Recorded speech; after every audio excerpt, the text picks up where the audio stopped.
ng Duterte Youth Party List.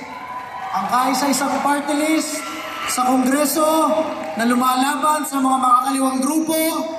Ang kaisa-isang party list sa Kongreso na nagbabalik ng death penalty para sa mga kriminal, durugista at NPA na terorista.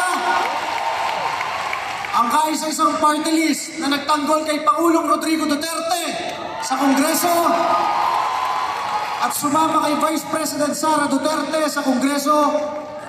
At kung maalala ninyo, sa 300 na kongresista ng bansa, isang Duterte Youth Party List, aapat lamang na bumoto na ma-retain ang SMNI channel sa ating bansa.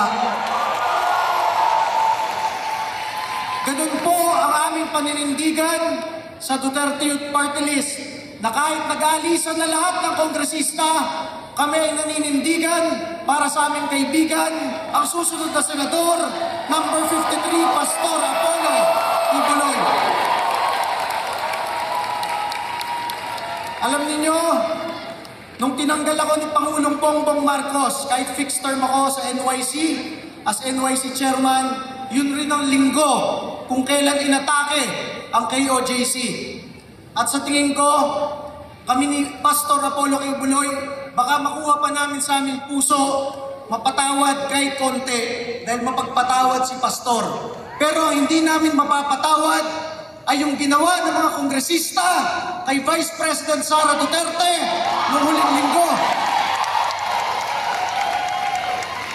Kaya ang aming panawagan mula sa Duterte Youth Party List, tandaan ninyo yung pagbumuka ng 240 na kongresista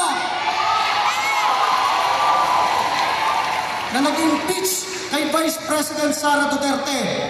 Kung ano yung ginagawa sa Davao del Sur, sinisira ang litrato ng congressman nila sa sobrang galit ng mga taga Davao del Sur. Sana tayong 32 million na lampas ng mga Pilipino ay manindigan ngayong eleksyon na ito. Huwag niyo iboto! Huwag niyo iboto lahat ng nagtraidor na kongresista sa mga Duterte.